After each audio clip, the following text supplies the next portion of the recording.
Salutations, respected viewers.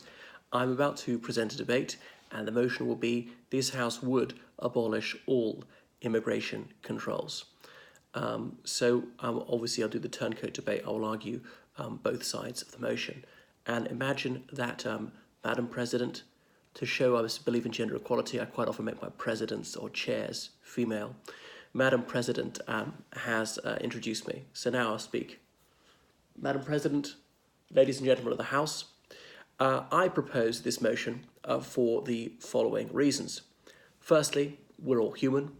Second of all, it would improve the economy of almost every country. Third of all, the current system is completely unworkable. And fourth of all, it is racist to oppose the said motion. So I shall go back over those in more detail. Let's look at the first one then in greater depth. Nations are not eternal in time or space. No nation has always existed. Nations will cease to exist. Borders, they're not absolute. They change all the time. They're flexible. Why should it be here and not 1 centimetre that way or the other way, or indeed 1 kilometre? There's no rhyme or reason to it. So it is preposterous to try to enforce these imaginary lines on the map. We ought to have greater freedom. That's freedom of movement. We're all human. We all share this planet. We should be allowed to go anywhere instead of treating us as virtual prisoners within one country. If you come from a wealthy country, you often have the right to travel, and you often can sometimes get jobs in other countries. But if you come from a less economically developed country, it's very difficult, not just financially. It's a real nightmare trying to get visas, even to go on holiday. And it's very difficult to get the right to legally work in another country. Now, immigration is nothing new, so we'll hear a lot of scaremongering from the other side. Immigration and emigration have always gone on as long as Homo sapiens have existed. Our species has been around for 3 million years. It's only in the last couple of centuries people have tried to prevent us from moving, which is ridiculous. These borders are completely arbitrary, and that's why we shouldn't fetishize them and be so into enforcing them with guns. We see how inhumane the other side is.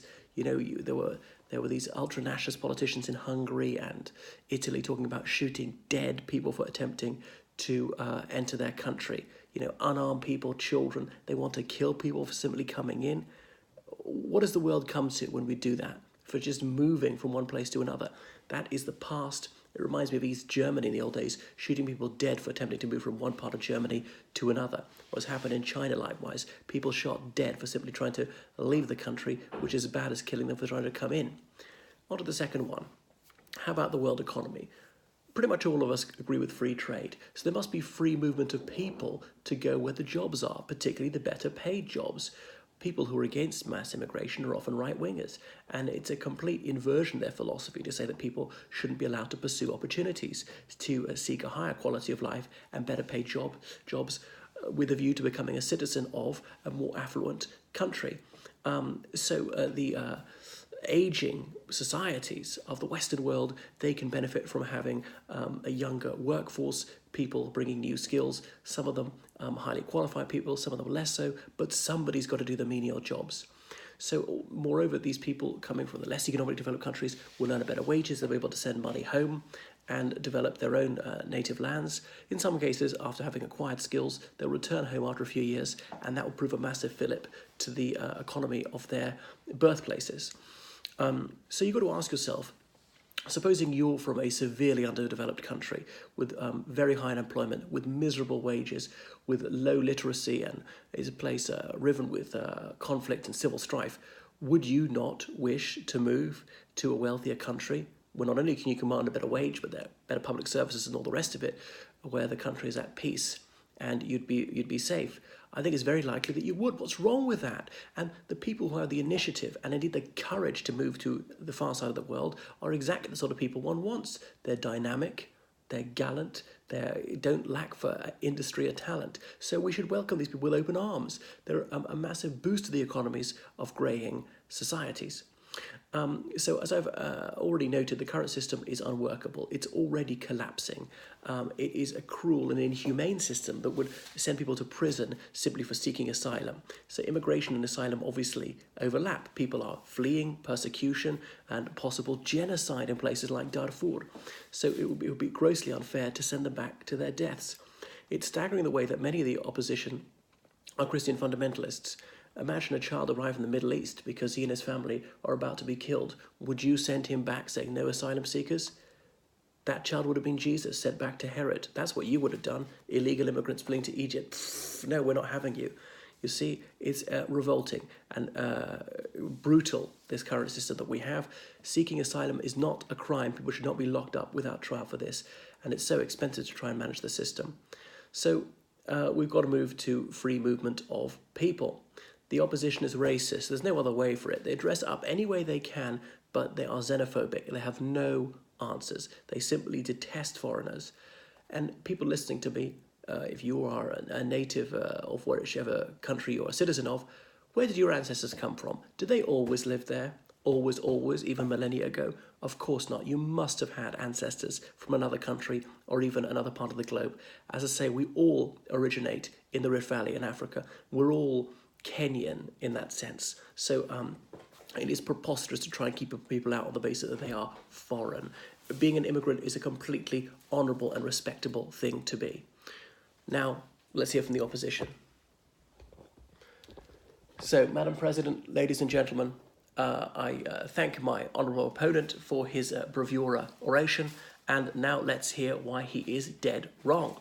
Well, I'm going to go through my major arguments. First of all, nations exist. Second of all, we need control. Third of all, this scheme would impoverish the already underdeveloped nations. And fourth of all, it is a recipe for chaos that's being outlined by the other side of the House. So nations are real. Identity matters. We all have passports. We all have elected governments. That's why we know what's happening. And people's identity matters to them. And of course, you can emigrate and become a citizen after some years. But it's ridiculous to say that nations don't matter, that flags and national anthems are unimportant. And governments have got to be able to control their country to know who's there, so that they can manage situations. And this pie in the sky is a complete pipe dream idea that we could abolish all immigration controls and no negative consequences would flow. I would suggest that the repercussions would be very severe indeed, and that's why wiser councils prevail. Wiser heads than his have considered this issue and realise that we need to have controlled immigration. Our side of the House, we're not for no immigration. We do want some, but it should be selective, it should be managed. And not opening the floodgates to complete anarchy, which is what the other side of the House seems to be. We are reasonable, we're middle of the road, they are extremists. So this absolutist notion that there should be no immigration control is completely daft. Let me explain why we need control.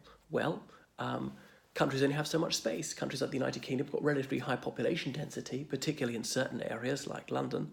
And it's already overcrowded, house prices are already high. I know there's several factors behind that, but excessive immigration is already one of those. And he wants immigration to get far worse. There is overcrowding on the tube, there are traffic jams and so on. There are several reasons, but immigration is one of them. It stands to reason the more people you have, the more overcrowded you are.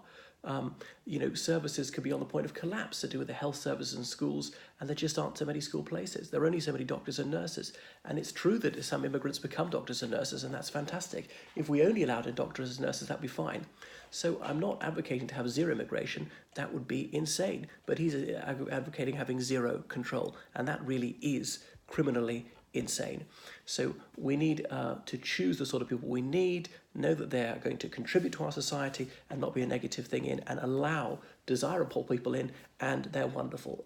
Immigrants can be fabulous. We're absolutely not anti-immigrant, and it is a stinking lie to claim that we're racist. I'm not remotely racist. I would welcome people of every ethnic group, of every faith. We don't want anyone to be mistreated on the grounds of their faith or race. So all we're saying is there should be reasonable numbers such that can be absorbed. Definitely should be net immigration, more people coming in than going out.